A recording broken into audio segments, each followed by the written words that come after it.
상경성이 아니라 여기서는 상경궁성이라고 썼죠. 그리고 오늘은요, 특별히 제가 용어에 관해서, 그 중에서도 성에 관한 오해, 이걸 풀어드리기 위해서 이 자리를 마련했습니다. 그동안 제가 도시 문제에 관해서, 성에 관해서 사실은 유튜브를 통해서도 여러 번 발표했고요. 그리고 많은 책들을 냈습니다만 그 중에 직접 오늘 강의에 연관된 것들은 이런 겁니다. 해양 역사상과 항구 도시들, 이건 농문집이에요. 그리고 고조선 문명권과 해륙활동, 여기 당연히 도시이론이 들어가 있고 이미 우리는 흔히 말하는 고조선, 제 영어로 말하면 프로토 원조선이죠. 이때도 도시들이 발달했고 어떠면은 초기 단계는 도시국가 연합일 수 있다. 이런 이론들이 여기 나와 있으니까 여기는 당연히 도시이론들이 나와 있고요. 그 다음에 해양사 연구 방법론이 나와 있고 최근에 나온 항구도시 서울에서 경계만 동아지중해로 이것 외에도 유관된 저서들이 있습니다. 이런 걸 토대로 해서 제가 오늘 꼭 성에 관해서 말씀을 드려야 되는데 오늘 강의할 때 이런 부분들이 드러났기 때문에 그래요. 한국의 역사학자들, 한국의 많은 사람들이 오해를 하고 있습니다. 우리 성이라는 말 많이 쓰지 않습니까? 이를테면 국내성, 상경성, 한성, 사비성 등등 그리고 금성까지도 그 성에 대해서 우리가 개념을 오해하고 있다는 것이죠. 많은 사람들은 영어의 캐슬을 떠올립니다. 그리고 일부 사람들은 포트리스죠. 이를테면 강한 진지라고 보면 되겠습니다. 그런데 실질적으로 우리는 성이라는 하나의 단어를 쓰고 있지만 캐슬, 포트리스 그리고 더 중요한 것은 바로 시티, 즉 도시에 해당한다는 겁니다. 시티라든가 폴리스라든가 그리고 이런 도시들의 총집합인 수도 캐피탈이죠. 이런 것들이 바로 성이라는 것이죠. 중국이나 일본에서 그 밖에 많은 나라들에서 역시 우리가 말하는 성은 도시로 이해하고 있어요.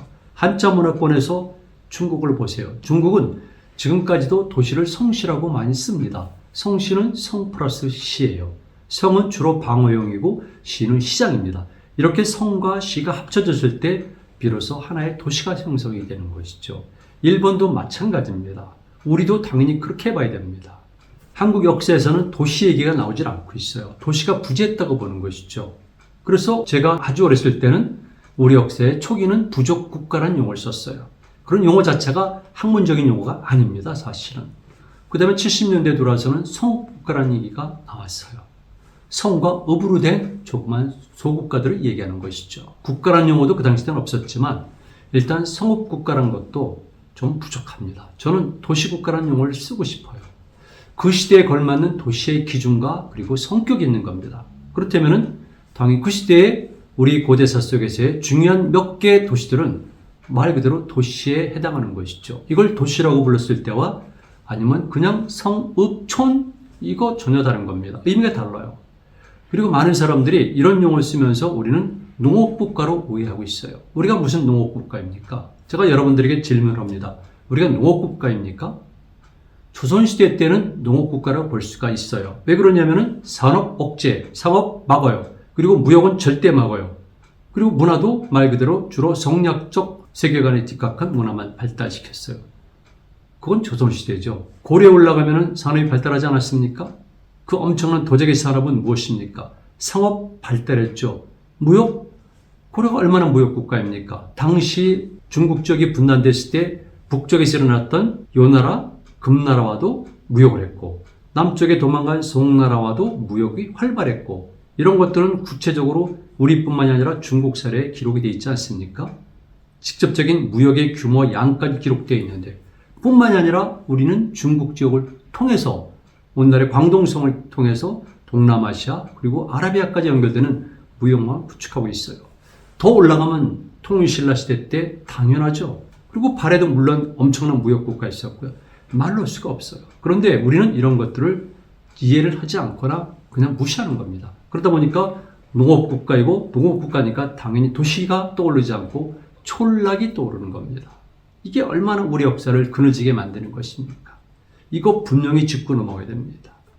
도시라는 용어를 쓰지 않게 되면요, 한 나라의 수도의 규모가 굉장히 적게 느껴져요. 도시, 그랬을 경우에는 나라의 수도 규모도 커지고, 나라도 크고, 번성하고, 역동적인 이런 생각을 갖게 돼요. 이건 통념이에요. 당연히 도시라는 용어를 쓰지 않으면 고대국가의 수도로서는 자격이 불충분하다는 느낌이 되는 거죠. 저는 이렇게 보고 있어요. 우리 동아시아 역사에서도 당연히 초기의 국가들은 도시국가들이 모여서 이루어진 것이다. 이를테면 하운, 심지어는 주도 일부 시대까지는 저는 이렇게 보고 있습니다. 도시국가, 이럴 때면 시티 스테이트, 아니면 그리스 롬 형식으로 폴리스, 아니면 힐탑 타운, 이런 용어를 쓰고 있는데요. 이런 도시국가들이 모인 것이 바로 고대 국가라고 봅니다. 그리고 일시적이지만은 우리가 고구려 백제 신라 부여 또는 가야 포함되는 이런 시기에도 초기에는 예전의 질서를 완전히 회복하지 못했기 때문에 아직은 고대 국가로서의 면모를 갖추지 못했으니까 도시국가 연합이라고 볼 수 있어요. 신라는 늦게까지도 그런 것이죠. 가야는 끝까지 그런 상태를 유지하다가 결국 멸망했다고 저는 그렇게 보고 있습니다. 저는 그런 의미에서 우리 고대 역사를 해석할 때 반드시 도시 개념을 적용시킬 필요가 있다는 주장을 해왔습니다. 여러분, 중국을 보세요. 일본도 보세요. 그들은 도시의 발달을 이야기하고 있습니다. 또 일본의 예를 들면요, 이건 지극히 비약적이고 과장되고 일반적으로 함부로 쓴 용어일 가능성도 있지만, 이를테면 6,000년 전에 오늘날은 이이가다 쪽에서 있었던 조몽 시대의 아주 중요한 지역을 도시란 용어를 써서 설명을 하고 있었어요. 일본의 학자들이 도시는 우리가 생각하는 것처럼 현대 아니면 올라가서 중세 도시들을 얘기하는 것이 아니라 그 전 단계로 올라가게 되면 지금 우리 그런 개념으로 보면 안 되는 것이죠. 우리 시대, 그 해당 시대에 걸맞는 도시 개념으로 볼 경우에 우리 역사 속에서는 고대에도 도시들이 많이 발달했다. 당연히 수도들은 엄청나게 큰 도시였었죠. 꼭 이걸 염두에 두십시오. 자, 제가 늘 그렇듯이 저는 한 공간을 볼 때 지정학적 가치, 지경학적 가치, 그리고 지문화적 가치와 함께 심지어는 지심학적 가치, 지오멘톨로지라고 제가 용어를 만들었는데요. 이걸 같이 동시에 봐야 돼요. 그리고 제가 공간이라고 말씀드렸죠. 땅만으로 봐서는 안 된다는 겁니다. 공간이란 범주 속에서 입체적으로 봐야 되는 것이고요. 그리고 이렇게 다양한 관점에서 그 공간의 특성을 또는 가치를 파악할 때 비로소 거기에 따라서 도시라든가 아니면 한 국가의 실상이 드러나게 되는 겁니다. 그래서 저는 도시의 기능에 관해서도 기존의 도시 이론들을 통해서 이렇게 5가지를 정리했고요. 그 다음에 또 한 가지가 있습니다. 지구상에 있었던 대부분의 도시들, 특히 우리 동아시아권, 제 영어로 말하면 동아지중해권, 그리고 우리 민족 국가들도 보면은요, 그 도시들을 보면은 대부분 항구 도시라는 겁니다. 큰 강 옆에 있는 하항 도시들, 바닷가 포구에 있는 해양 도시들, 시포트죠. 그리고 제 용어지만은 강과 바다가 만나는 접점, 즉 강 하류에 발전한 강의 도시가 있다는 겁니다. 당연히 이 항구 도시들이라고 한 조건들이 있고요. 그런 부분도 제가 조금 전에 보여드렸던 제 책에서 아주 상세히 설명을 했어요. 모든 면에서, 심지어는 그 도시들이 가지고 있는 방어체제 성격과 신뢰까지 제가 들어서 규명한 겁니다. 여러분들이 도시에 관해서 관심 있으면 그런 자료들을 보면 도움이 됩니다. 사실 이런 말도 하고 싶어요. 제가 우리나라에 있는 많은 도시들을 항구도시라는 측면에서 분석을 했거든요. 이런 것들이 일부 학자들에 의해서 수용이 되고 있어요. 정말 고마운 일이죠. 그런데 전제해야 될 것이 하나가 있습니다. 무엇이냐면은 도시란 이름을 그대로 채워낸다는 건 아니죠. 아이디어만 가지고는 안 된다는 겁니다. 그렇다면은 서양이고 중국이고 일본에서 도시를 어떻게 어떤 이론을 갖고 도시라고 규명했는가를 봐야 되고요. 한국에서 제가 도시에 관해서 이렇게 저서한 논문들을 펴냈으면은 왜 저런 용어를 쓰는가에 대해서 검증을 하고 살펴야 되는 겁니다. 이게 학자로서의 도리인 거죠. 그런 면에서 아쉽다는 말씀을 이 자리에 빌어서 제가 합니다. 도시는요, 특히 수도는 이렇습니다. 가장 핵심에 있는 것은 궁이에요. 팰리스죠. 궁. 여기는 분명히 그 나라의 왕에 해당하는 사람이 사는 겁니다. 궁. 그러나 궁 바깥을 넘어서게 되면 또다시 궁을 보호하는 시스템이 있는데 이걸 궁성이라고 부를 수 있어요. 그 궁성 속에서는 관청도 있고 반드시 제사시설이 있어야 돼요. 우리도 종묘와 사직이 있지만은 어느 시대나 어느 지역에나 다 제사시설은 있는 겁니다. 그리고 당연히 군대를 주둔시켜야 돼요. 왜냐하면 왕을 보호해야 되니까. 그리고 그 바깥에 나가면 흔히 말해서 도성이라고 그러는데요. 수도, 그랬을 경우에는 도성을 얘기하는 것이지 궁이라든가 궁성을 얘기하는 것은 아닙니다. 이거 분명히 구분해야 돼요. 이른바 도성, 수도에는 시장부터 시작해서 공장, 군대, 도시 주민들도 살고 그리고 일부 농민들도 거기 사는 거예요. 사람들이 오해하고 있어요. 도시에는 농민들이 살지 않는다. 그런 도시가 이 지구상에 어디 있었습니까? 이를테면 그리스의 폴리스, 로마도 마찬가지고 그 전에 메소포타미아의 도시들도 마찬가지고 거기에는 농민들도 굉장히 많이 거주를 합니다. 농민들도. 그리고 그 농민들은 흔히 말하는 이런 폴리스만이 아니라 바깥에도 거주한다는 것이죠. 그래서 여러분들은 꼭 생각하셔야 돼요. 그리고 공인 집단들은 거의 대부분은 그들은 특별한 테크놀로지를 가진 사람들이기 때문에 당연히 도시 안에 거주하는 겁니다. 시장도 안에 있고 바깥에도 있고 우리가 보통 아고라고 그러지 않습니까? 광장 이거죠. 이거 도시 안에 있어요. 이런 과정 속에서 구체적으로 우리 역사 속에서 좀 새롭게 봐야 될 성 또는 도시는 무엇인가를 말씀드리죠. 국내성입니다. 이거 제가 논문도 썼고요. 유튜브도 방영한 적이 있어요. 우리가 말하는 국내성이 지금 현재 한국 사람들이 압록강을 넘어서 그 옆에 있는 지반시에 있는 조그만 유적을 우리가 국내성으로 오해하고 있는데요. 그건 국내성이 아니라 국내궁이지요. 궁과 성은 다른 겁니다. 성이 도시라면은 고구려가 400여 년 동안 그리고 가장 전성기였었던 광개토장 시대 때 22년간 그리고 장우상이 427년에 도읍하기 전까지 여기가 바로 당시 동아시아에서 강대국이 되었던 고구려의 핵심인 캐피털이에요. 수도예요. 그런데 여러분들이 가서 보시는 조그만 국내궁의 수도란 말입니까? 정말 잘못된 것이죠. 그래서 제 이론에 따르면 그건 국내궁이고요. 남북 5km가 있어요. 동서 10km의 지방 분지가 저는 수도라고 보고요. 남쪽의 압록강 너머의 일정한 부분도 수도권이라고 보는 겁니다. 그리고 당연한 것이겠지만 바로 지반시 뒤편에 있는 우산 너머에 있는 즉 환도산성에 있는 환도산과 사이에 있는 이 부분까지도 저는 수도라고 봐요. 당연히 그런 것이죠. 왜냐하면 거기는 일종의 군사수비성이고 그리고 핵심적인 국내궁이 점령당했을 때 대피할 수 있는 공간이고 당연히 거기에도 궁전의 유적지가 발굴이 됐으니까.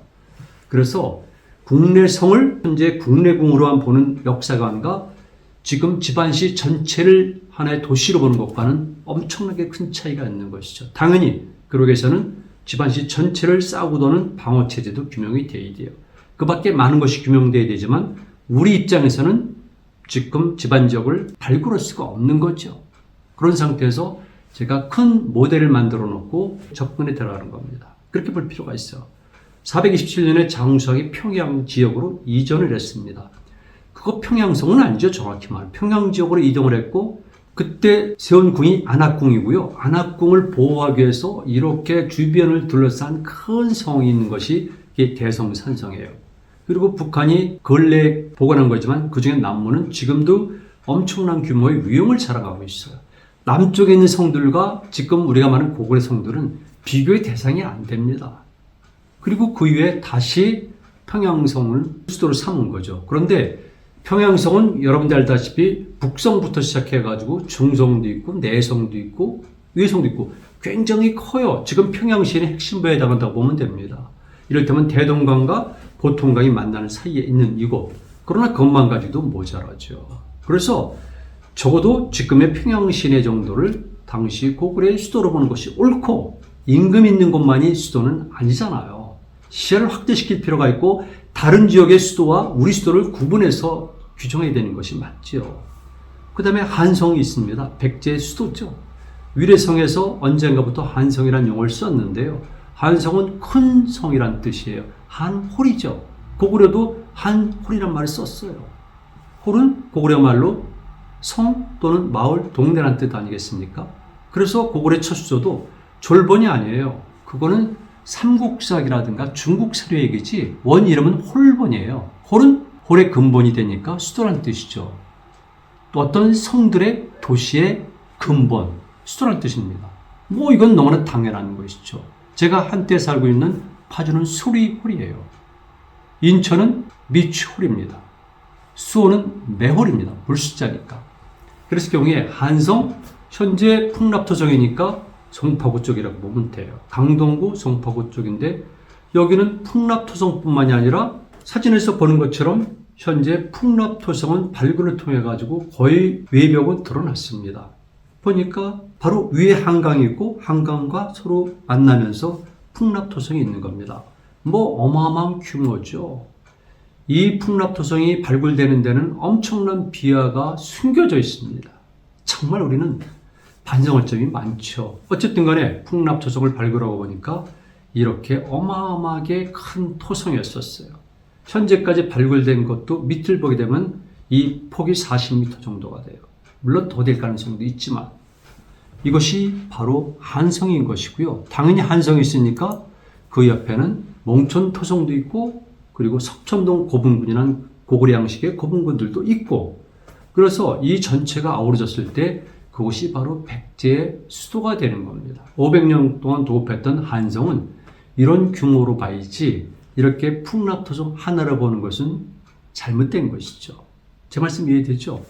그리고 백제도 뒤를 이어가지고 역시 475년에 도망을 가서 웅진성에서 60여 년 동안 머물렀잖아요. 그게 지금 공주 시내예요. 여러분들이 사진에서 보는 것처럼 저 위쪽에 가면은 띠가 동서로 흐르고 있는데 이게 금강입니다. 제 오른쪽 사진을 보면은 사진이 없어 이걸 썼는데요. 이게 바로 신탄진 철교 밑에 있는 금강이에요.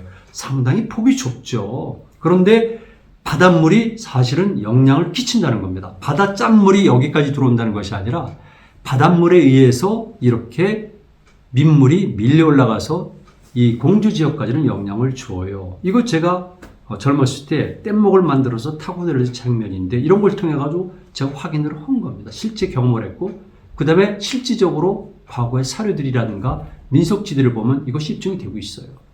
그래서 공주의 웅진성도 조그맣게 보이는 저 언덕의 성만이 아니라 많은 범주를 수도로 봐야 된다는 것이죠.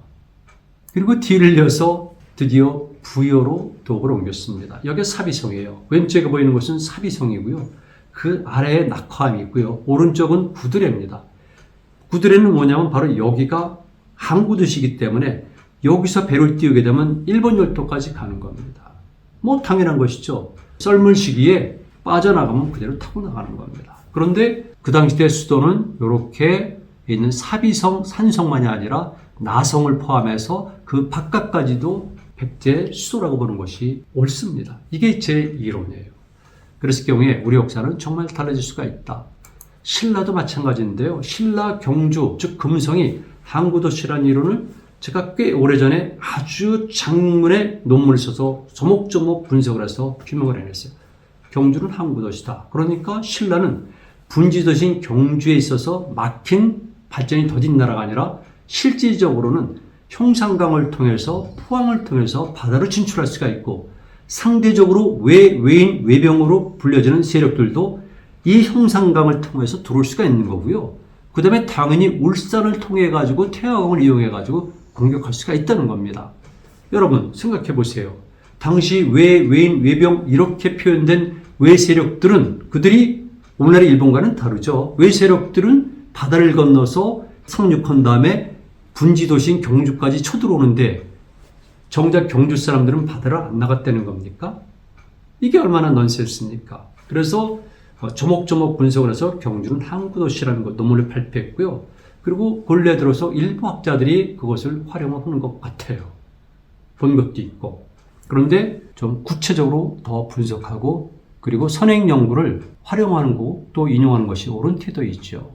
지금 파사항 때 주변 정복지를 제 자료가 아닌 걸 활용을 했는데요.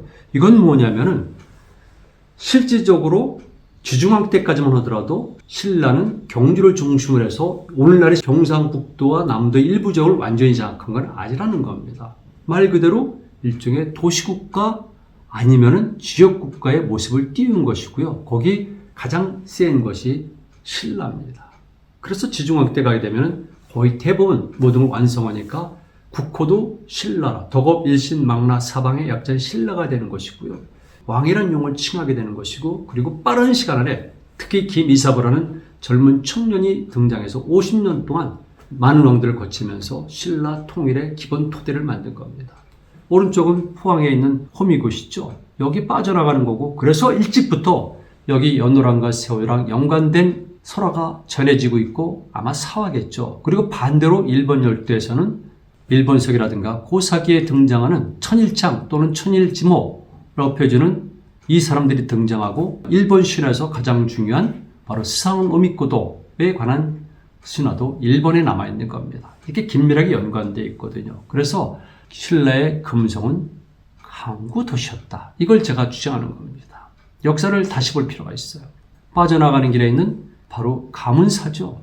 그리고 가문사의 끝을 나가니까 이렇게 대왕암이라고 불려진 큰 암초가 있는데 이런 것들은 당연히 오죽하면은 문무왕이 여기다가 자기 유고를 보관하겠겠습니까? 동해의 용이 돼서 외인의 침입, 그 당시 때 일본이지만 일본의 침공을 막겠노라고. 그만큼 당시 일본 열도와 경상북도 그리고 경주 금성 주변이죠. 이 주변은 바다 직결되어 있다는 겁니다. 이걸 어떻게 무시할 수가 있겠습니까? 다시 한번 말씀드리겠습니다.